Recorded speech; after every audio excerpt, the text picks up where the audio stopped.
Thank you for joining me for your September Astro Tarot forecast. My name is Audrey Alison, and I am shuffling the Morgan Greer Tarot.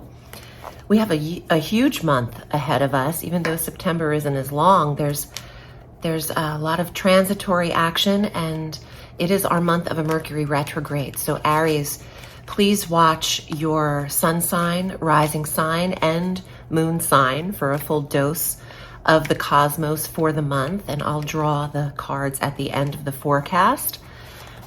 We just had our new moon on August 27th in Virgo, and I mentioned that in August's forecast, but we do have a lot of Virgoan energy to start this month. We have Venus transiting into Virgo on September 5th. And this planet of attraction will remain in your 6th house of health, work, tasks, animals, the pets in your life, your regimen and routine for your day, the hours of your workload, and how you structure your workload. Venus is here through September 29th, basically the full month. Aries, this gives you energy to smooth over your regimen of the day. Pare down where necessary, put influence into health and wellness, appreciating self-care. Venus in the 6th sector suggests trimming the body of nails, dead ends, exfoliating, removing the layer of energy off the body, and preparing to draw in what you need. Venus is about attraction and smoothing and soothing energy. What could you do physically that doesn't put a large stressful impact on the body, but can be done mildly to adjust or tweak your day to do things better? Effortless order is what is called for Aries. If you have to get from A to Z, go from A to B first. Don't go A, M, B, N, C, O. Just make sure your days are in more concise, calm order. And also the physical regimen should be the same. Practicing and maintenance of the body, practicing what you're good at, honing in on your skills could be useful while Venus is here. Mercury retrogrades on September 9th. Through October 2nd, the planet of communication slows down at 8 degrees of Libra, going further back into Virgo, 24 degrees of Virgo, going direct on October 2nd. So the retrograde, your review starts in your relationship sector, your partnerships. How is Aries working with others in their job? If you are in a business partnership, there is time to assess. This isn't time to speak about what you've analyzed or reviewed. This is a quiet internal assessment. Bringing this up in October would be wise. Revise, review, rewrite your personal relationship. What can Aries do to contribute to the productivity in your household, in your marriage? This retrograde then goes deeper into that health sector again, where the new moon and Venus both have energy at the top of the month. How well is Aries doing in this moment of health assessment and wellness? If you feel better about yourself, you're able to give your partnership more. And that, I believe your 6th house and your 7th house are intertwined in this month, and they're working with each other. Aries can only do their best when they feel their best. So focus on you and the wellness of your health, and then in turn your relationships might be more soothing and relatable. Our full moon closure awareness occurs on the 10th of September at 17 degrees of Pisces. This is our solar closure. We all receive the Pisces full moon, and on the solar wheel, Pisces is our last sign. And for Aries in particular, governing the beginning of the zodiac wheel, you have full closure and release of either a habit. You have your chance to work on this the first 2 weeks and let something go that's not serving your body a positive purpose. There's also a quiet dream, lucid dreaming, preparation, awareness around the 10th of September. Aries might quietly have a download in the quiet moments, the waking moments. When we have a full moon in the 12th house, it's great to sleep with some kind of recording device next to your bed, just your iPhone, so you can record what you wake up with, or writing, a notebook. But you'll receive information psychically. This 12th sector is the clairvoyant psychic house. It's the sleep, it's the dream sector. It's where we receive downloads in our subconscious mind. Aries is full of quiet information around September 10th, 2.5 days before and 2.5 days after. That's when it's most poignant or potent. We have our autumnal equinox in the northern hemisphere, and I get somewhat sad when summer ends. I do love all the seasons, but summer and I are like this. I was born on the first day of summer, and my whole life I've treated that season as if it's a complete party for myself. But on the 22nd of September, we have the autumnal equinox. The sun enters the cardinal sign of Libra.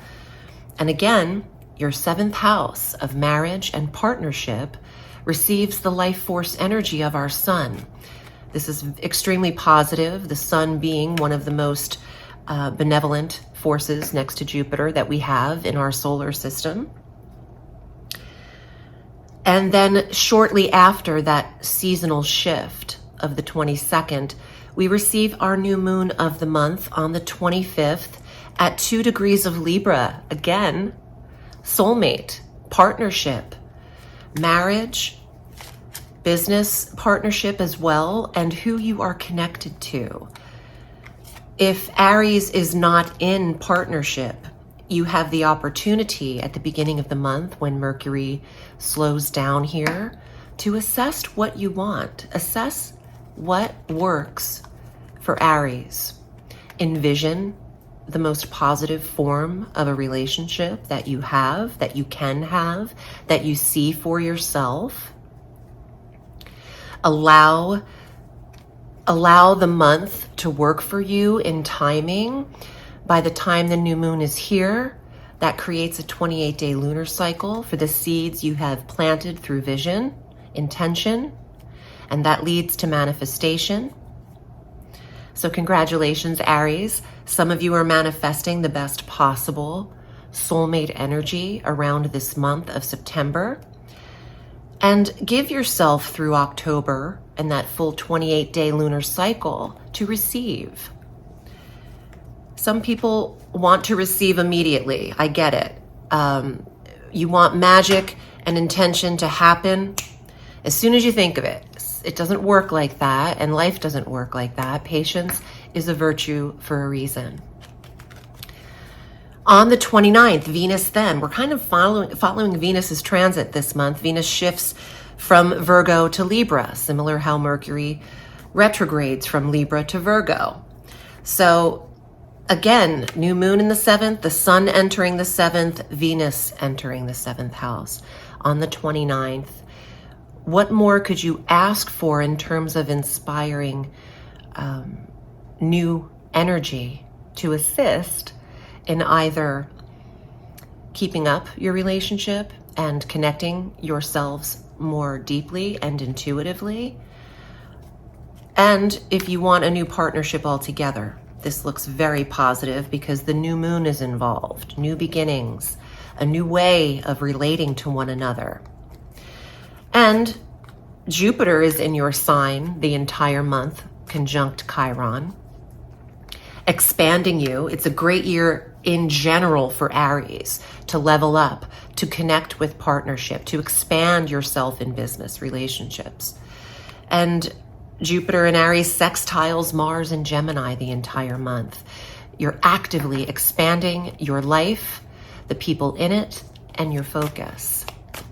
Let's see what's in the cards, Aries. I love seeing what is here. I will be putting up a dual reading this month in terms of both the hands and the psychic tarot reading where I show just the cards, and also these Astro tarot forecasts where you see me.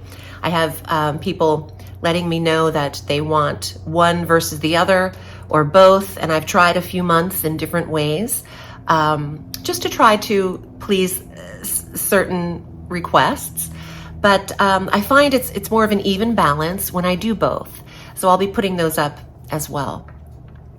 Aries, I am running a special for September too, a September special for all of you laborious workers, the Labor Day. There's a coupon code effective September 1st through September 5th. If you enter Labor Day 20, apply it to my readings page, you'll receive $20 off any of your readings. So Aries, here are your cards for the month. Well, there is a tone of nostalgia. The Six of Cups is representative of our Mercury retrograde. Regardless of where the retrograde falls for you in terms of your astrological sector, Mercury, the communicative planet, slowing down allows for the reminder, the remembrance of others, the messages from others, the yearning to reach out, to express heartfelt feelings, nostalgia, memory. That's coming up. And you might be reminded of it as well. And this is absolutely Mercury retrograde, the Eight of Swords. And you're in, the retrograde is in your partnership sector, the emotional, loving, marriage, commitment, soulmate sector. The Eight of Swords suggests mental restriction, or the idea of thoughts of the past on repeat, swarming around the subconscious. Make sure you get off the merry-go-round every now and again, Aries. It's not too healthy to dwell consistently in the past, but in the retrograde, it is expected to be reminded of what we once knew, who we once knew and loved. The Knight of Swords. If you're going to communicate, do so with love. This is a harsh tone. Also represents a younger air sign, Gemini, Libra, Aquarius. If you do communicate, do so with love. And another six. The sixth house is also where it's at for you. Balance the scales of health and wealth. Both sides of you. The balance of work, the balance of how Aries feels. Again, like I said, if you don't feel your best, you won't do your best. And the Six of Coins has a lot to do with giving of yourself, both energetically and monetarily, charitable works, sticking to your commitment and the tasks and sticking to your commitment to help others and the tasks that you have ahead of you. Don't forget what you said you would do. You have the potential to be more cerebral this month than fiery active. So make sure you come off the merry-go-round of the mind and get into implementing the tangible actions that are needed. Again, maybe not in the retrograde, but coming out of it, going into October, Aries should be very busy. I appreciate you. If you haven't booked with me, take advantage of my special. You can use your $20 off for a 30-minute reading, 45, 60, or 90-minute session.